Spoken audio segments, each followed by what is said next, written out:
Hello guys, तो आप सबने ये डिसाइड कर लिया है कि आपने एनटीएससी स्कॉलर बनना है और आप एग्जाम देने वाले हो। तो सबसे पहले तो यही बड़ी बात है कि आपने ये सोचा है कि आप एनटीएससी का एग्जाम लिखने वाले हो। उसके बाद की बातें बाद में। तो उसके लिए आपको क्या चाहिए? एक परफेक्ट टाइम टेबल। तो we welcome you all at ATP star, the super learning platform, जहां पर हम बताएंगे कि बेस्ट टाइम टेबल क्या है एनटीएससी का। ये हार्ड एंड फास्ट नहीं है कि आपको ये करना ही करना है ना सर, क्योंकि हमने भी बहुत बार टाइम टेबल बनाया है और कभी कभी बार फॉलो हुआ है, नहीं हुआ। लेकिन हमारा एम क्या है? हमारा एम ये है कि हम ये बता दें कि इतना टाइम आपको पर सब्जेक्ट देना है ना सर। तो इतना टाइम देना है जिससे कि आपका सिलेबस भी कंप्लीट हो और आप ज्यादा टायर्ड फील नहीं करो, क्योंकि आपके अभी स्कूल भी शुरू हो गए। तो चलिए हम अपना छोटा सा सेशन शुरू करते हैं। अगर उससे पहले अभी तक आपने हमारे चैनल को सब्सक्राइब नहीं किया तो क्या करना है?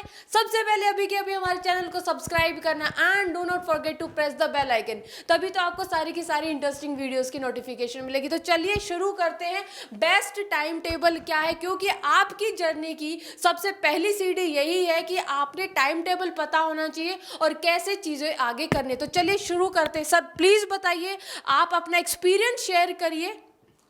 मैम देखो, एक्चुअल में मैंने बहुत सारे टाइम टेबल्स बनाए हैं बट लेकिन फॉलो में सर आप बहुत ही ये कम बताओ कितने फॉलो किए, क्योंकि बहुत कम फॉलो कर पाया हूँ मैं। मतलब मैं हर महीने में 2-4 टाइम टेबल बनाता था और फिर उसके बाद 1 या 2 फॉलो हो पाते थे, वो भी ऐसे कि 7 डेज इसको फॉलो कर लिया और 7 डेज उसके बाद दूसरा फॉलो कर वीडियो देखी और फिर उससे इंस्पायर होके एक और नया टाइम टेबल बना लिया। बट एक चीज पता है बच्चों को, बहुत कॉमन है कि टाइम टेबल तो हम बहुत अलग अलग बनाते हैं। क्यों अलग अलग क्यों बनाते हैं? क्योंकि हम उस पर स्टिक हो जाते हैं कि हमें यही करना है। बट अब टाइम टेबल बनाओ ना तो अपना बहुत सेल्फ ऑर्गेनाइज टाइम टेबल होना चाहिए कि हमने सेल्फ एनालाइज किया कि मैं किस टाइम कौन सी सब्जेक्ट पढ़ सकता हूं, मेरा किस टाइम कौन सी सब्जेक्ट में दिमाग चलेगा, और मैं उसी अकॉर्डिंग अपना टाइम सेट करता था। जैसे मेरे को पता है कि मेरे को जो चीज़ें याद करने की होती हैं वो मैं मॉर्निंग में रखता था, और जो चीज़ें मेरे को पता है कि मेरे को मैं कभी भी कर सकता हूँ, मतलब जस्ट लाइक मैथ्स को मैं ना टीवी देखते देखते कर सकता हूँ, बट आपको तो नहीं देखनी, बट मैं ना देखते देखते कर सकता हूँ, ये मेरी हैबिट है। तो वो मैं अपने अकॉर्डिंग सेट करता था कि मुझे ये चीज़ करनी है और ये कब करनी है। तो बच्चों एक बहुत ही यूजफुल सा आइडिया हम लोग आपको देने वाले हैं, जिसमें कहता है आपके पास 24 आवर्स है, सभी के पास होता है 24 आवर्स, आपके पास भी उतने ही है और हमारे पास भी उतने ही है। तो अब हम 24 आवर्स में ना आपको एक ऑर्गेनाइज वे बताएंगे कितने घंटे आपको एनटीएससी को देने हैं। अब यहाँ पे एक्चुअल में क्या होता है ना, बोर्ड्स भी आपके आ गए हैं, तो अब बोर्ड्स के लिए भी प्रिपरेशन करना जरूरी है और आपको एनटीएससी के लिए भी करना जरूरी है। तो जैसे टर्म 1 का एग्जाम अब आपका आ रहा है और फिर एनटीएससी का एग्जाम, तो पहले टर्म 1 का एग्जाम होगा, देन एनटीएससी का एग्जाम होने वाला है। तो अब इनमें ना आपको एक बैलेंस बिठाना बहुत जरूरी होता है। अगर मैम बैलेंस नहीं होगा ना तो बहुत सारी प्रॉब्लम आती है बच्चों को। तो यहाँ पे ना बैलेंस के लिए मैम थोड़ा सा और क्या कर सकते हैं? मतलब सर फिर ना टेंशन भी तो होती है कि यार मेरे एग्जाम है, मम्मी पापा कहेंगे कि आपके बोर्ड से एग्जाम है, लेकिन फिर आप उनको कन्विंस करोगे कि एनटीए से भी एग्जाम इंपॉर्टेंट है। तो सर टेंशन तो रहती है। ऐसे में क्या होता है कि 2 दिन के बाद फिर यूट्यूब देखते हैं और फिर हम सर्च करते हैं बेस्ट टाइम टेबल। तो मतलब हमें ऐसा करना है कि हमारा जो एनटीएससी का भी वो हो जाए, सिलेबस कवर हो जाए, और हमारे जो बोर्ड है वो भी इफेक्ट ना हो। मतलब इसमें ज्यादा डिफरेंस तो नहीं है ना सर एनटीएससी और बोर्ड एग्जाम में? देखो बच्चों, सिलेबस तो वही है, बस थोड़ा सा और अब पढ़ना है और ज़्यादा पढ़ने में कोई दिक्कत तो है नहीं।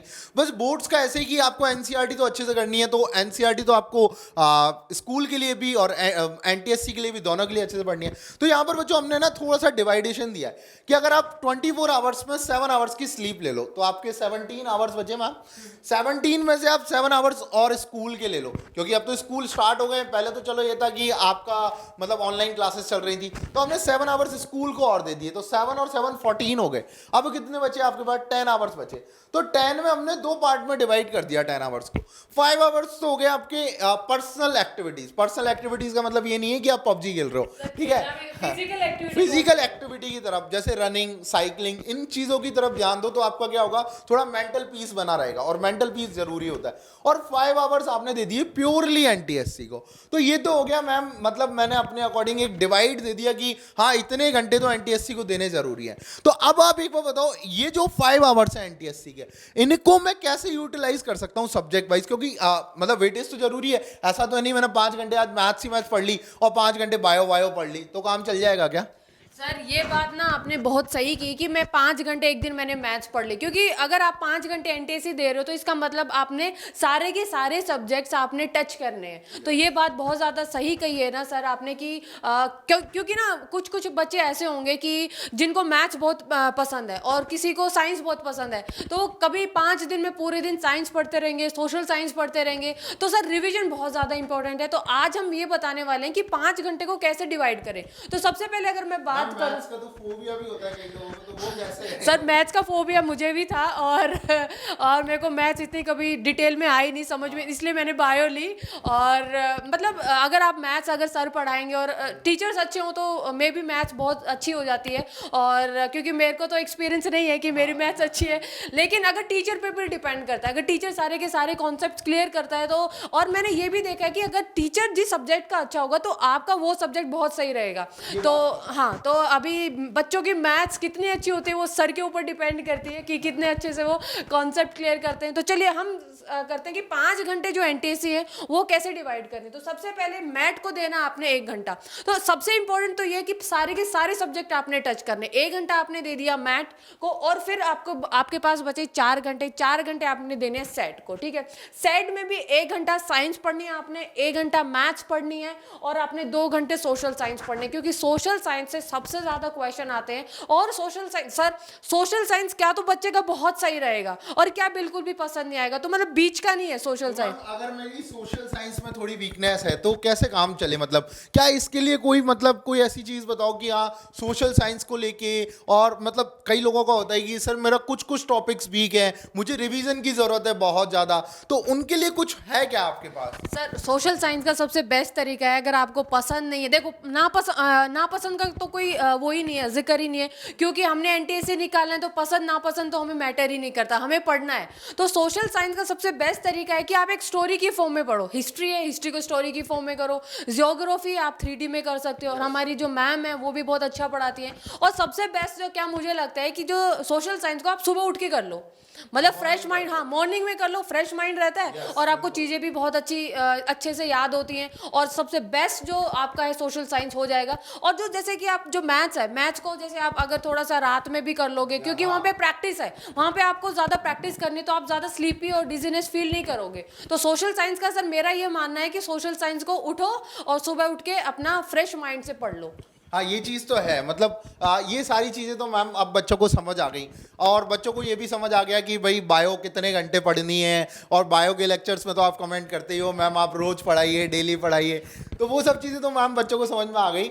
बट लेकिन एक होता है कि यार एक बेस्ट टाइम टेबल, मतलब अगर हम मैं होता तो मैं थोड़ा होता है कि सामने वाले का टाइम टेबल आपने क्या बनाया है थोड़ा सा अगर आप बता देते तो क्या मुझे आइडिया लग जाता कि मैं अपना टाइम टेबल कैसे सेट कर सकता। सर बिल्कुल, हमने एक आइडिया दिया है कि मतलब आप देखो हर किसी का मतलब जो टाइम पढ़ने का अलग होता है, तो लेकिन हमने ओवर एंड ऑल जो आपका सही टाइम टेबल आप बना सकते हो वो हमने डिस्कस किया है। क्योंकि अभी ना आपके स्कूल भी होंगे तो आप ज़्यादा चेंज नहीं कर सकते, आप रात में लेट नाइट तक नहीं पढ़ सकते, क्योंकि फिर आपके जो टीचर इंचार्ज रहता है वही आपको सुनाएगा।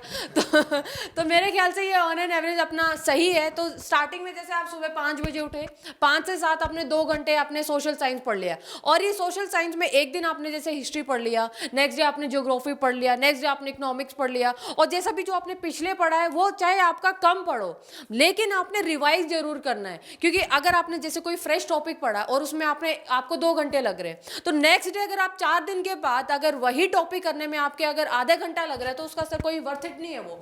तो इसलिए मतलब आप ज्यादा मत पढ़ो, कम पढ़ो, लेकिन आपका रिवीजन बहुत ज्यादा इंपॉर्टेंट है। तो इसके आपको कॉन्फिडेंस भी रहेगा कि मैंने सर इतना पढ़ लिया। रिवीजन किस दिन कर सकते हैं, मतलब बच्चे के लिए सबसे बेस्ट डे रिवीजन का होता है? सर रिवीजन के लिए बेस्ट डे रहता है संडे, क्योंकि जो आपने मंडे से लेके आपने सैटरडे जो भी पढ़ा है आप संडे को रिवाइज कर सकते हो। बहुत सारे बच्चे तो संडे को सोते हैं। सर सोना तो ठीक है ना, आप थोड़ा और क्योंकि उसमें जो आपका स्कूल टाइमिंग है आप उसमें सो जाओ, और कितना सोओगे। तो अगर आपको सोना ही है तो फिर आप मतलब आप सपने देखो, लेकिन सपने सोते टाइम मत देखो, सपने देखो आप जागते टाइम, कि आपको ज़्यादा इन्फॉर्मेशन मिले, आपको ज़्यादा पॉजिटिविटी मिले कि आप उनको पूरा कर सकते हो। तो आपके पास संडे को जो 7 घंटे आपके स्कूल के हैं वो कम हो गए ना, तो उसमें आप खेल भी सकते हो, आप जो भी अपना जो रिलैक्स कर सकते हो। लेकिन आपका रिवीजन है संडे को, मैं ये सजेस्ट करती हूँ कि सर संडे को ना ज़्यादा नहीं पढ़ मतलब नया नहीं पढ़ना पड़े, रिवाइज करना हाँ चाहिए। नया ना पढ़े लेकिन रिवाइज जरूर कर ले। और मंडे से शुरुआत हाँ करेंगे। मंडे से फिर अपना एक नया फ्रेश डे, और फिर अपना 7 से 8 ब्रेकफास्ट का टाइमिंग, आप स्कूल के लिए रेडी हो सकते हो। 8 to 2 आपका स्कूल टाइम है, इसमें तो हम कुछ नहीं कर सकते। हाँ जिस दिन आपकी छुट्टी हो गई है या फिर कोई भी गैजेटेड हॉलीडे है, आपके लिए वो एक ज़्यादा एज हो जाएगा, जो पीछे की आप बैकलॉग्स उसमें कवर कर सकते हो, ठीक है। 2 to 4 आपका रेस्ट है। आने के बाद एकदम आपने ये नहीं है कि स्कूल से आए और आते ही अपना बैग उठाया और फिर पढ़ने बैठे। सर उसमें क्या करते, आप स्कूल से आते ही क्या करते थे? बस मैं तो स्कूल से आते ही ये करता था कि बैग पटका साइड में और खाना खाया, लंच करके और बिस्तर मतलब पकड़ के सो जाता था। और बिल्कुल मतलब 1.5 से 2 घंटे की नींद तो पक्की थी। फिर उसके बाद क्या रिफ्रेश हो जाता है, और एक बार है ना आपको एक रिफ्रेश नैप जरूरी होता है। मतलब अगर रिफ्रेश नहीं हुए तो आगे का टाइम खराब हो जाएगा। और फिजिकल फिटनेस भी जरूरी है, मतलब आपकी रनिंग, आप कुछ मतलब फिजिकल एक्टिविटी करते रहो, वरना क्या होगा कि आप गेम खेल रहे हो, फोन को थोड़ा सा दूर कर दो। 2 मंथ नहीं देखोगे व्हाट्सएप और नहीं किसी से बात करोगे, कोई बात नहीं, कोई कहीं नहीं जा रहा। नवंबर के बाद आप कर सकते हो सारी चीजें। सर फोन साइड में नहीं रख सकते, क्योंकि जो हम लेक्चर्स प्रोवाइड करेंगे बच्चों को वो हम अपने ऐप पर ही प्रोवाइड कर सकते। हाँ सोशल साइट से आपका भी कोई काम नहीं है सोशल साइट्स का, तो सोशल साइट से अपनी दूरी बना लो जितनी भी हो सके। और एक टेलीग्राम ग्रुप तो आपके पास होना चाहिए टेलीग्राम पे, क्योंकि आपके जो डाउट्स वगैरह हैं वो सारे के सारे टेलीग्राम से ही सोल्व होने वाले हैं, ठीक है। 4 to 5 जैसे आपने रेस्ट किया, रेस्ट करने के बाद आप एकदम फ्रेश फील करोगे, तो अपना 1 घंटा साइंस, एक दिन आपने फिजिक्स पढ़ लिया, एक दिन केमिस्ट्री पढ़ ली, एक दिन आपने बायो पढ़ ली। फिर आता है आपका 5 to 6, उसमें आप खेल सकते हो, उसमें आप क्रिकेट खेल सकते हो, रनिंग कर सकते हो, फिजिकल एक्सरसाइज कर सकते हो, जैसा कि सर ने बोला है कि पबजी नहीं खेलना है ठीक है। और फिर 6 to 8 आपका स्कूल होमवर्क है, ठीक है। तो क्योंकि स्कूल में जाओगे तो आपको स्कूल होमवर्क डेफिनेटली मिलेगा। तो सर मेरे ख्याल से हमने सोशल साइंस और साइंस तो कवर कर लिया, अब मैथ और मैथ्स आप बच्चों को बताओ।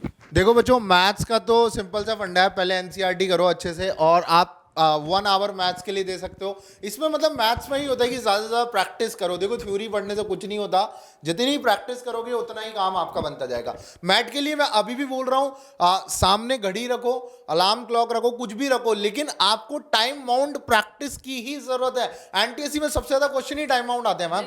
अगर आप 100 क्वेश्चन 120 मिनट्स में नहीं कर पा रहे तो पेपर में भी नहीं कर पाओगे। और यहाँ पर मैम सबसे ज़रूरी बात यह है कि आपको कोई भी एक सब्जेक्ट के लिए ऐसा पकड़ लो, जैसे आप 5 to 7 आपने बताया सोशल साइंस, तो यहां पर ये जरूरी है कि आप 2 आवर का सिटिंग जो है एक बार लो, क्योंकि आपका क्या है, पेपर जो होना है बच्चों वो क्या है, 2 आवर्स के स्लॉट में होना है। 2 आवर्स सेट के लिए, 2 आवर्स मैथ के लिए। अगर आप बैठ ही नहीं पा रहे 2 आवर्स, तो फिर कैसे करोगे, नहीं ना। तो ये सब चीजों के लिए बच्चों बहुत परफेक्ट टाइम टेबल है, आप अपने अकॉर्डिंग सूटेबल टाइम से ये सेट कर सकते हो। जैसे आपको पता है कि मैं सोशल साइंस अगर सुबह नहीं पढ़ सकता तो सुबह हमने साइंस और मैथ डाल लिए, मतलब आप अपने अकॉर्डिंग सेट कर सकते हो। बट हाँ, हमने एक ओवरव्यू दे दिया है।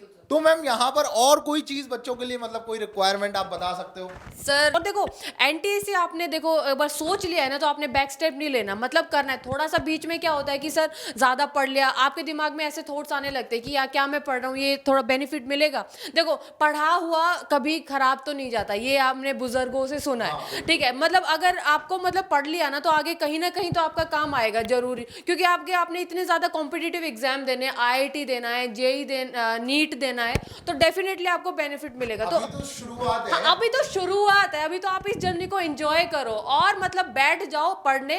और देखो जब भी जहाँ पर ये सोशल साइंस आपने देखा है, साइंस देखा, मैथ और मैथ्स, यहाँ पर आप प्रैक्टिस तो करो, लेकिन अब ढंग से करना है आपने, और मन लगा के करना, और ऐसे पढ़ना है कि ये जो पढ़ने वाले हो ना यही एग्जाम में आएगा।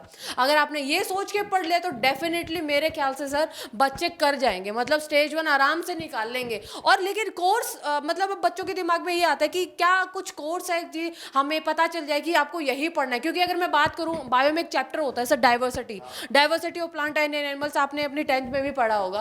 तो उसमें इतना ज़्यादा सिलेबस है, अगर आप दूसरी बुक्स देखोगे तो आप मतलब अगर ढंग से पढ़ें तो वो 6-7 महीने में भी कवर नहीं होगा। तो मतलब बच्चों को कैसे क्या पढ़ना है कि इतना ही उनके एग्जाम के लिए आए, सफिशिएंट रहे, तो उसके लिए कोई कोर्स है क्या?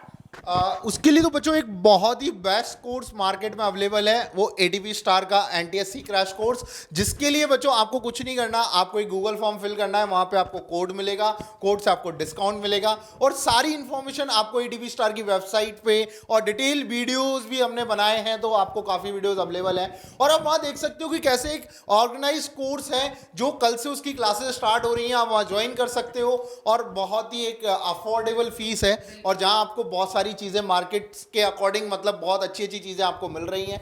तो बच्चों हरी अप, बहुत कम सीटें अभी वहाँ पर बची हैं, आप ज्वाइन कर सकते हो एनटीएससी क्रैश कोर्स। उसके लिए कुछ नहीं करना, आपको fill the Google form and download the ADP star app. So thank you बच्चों।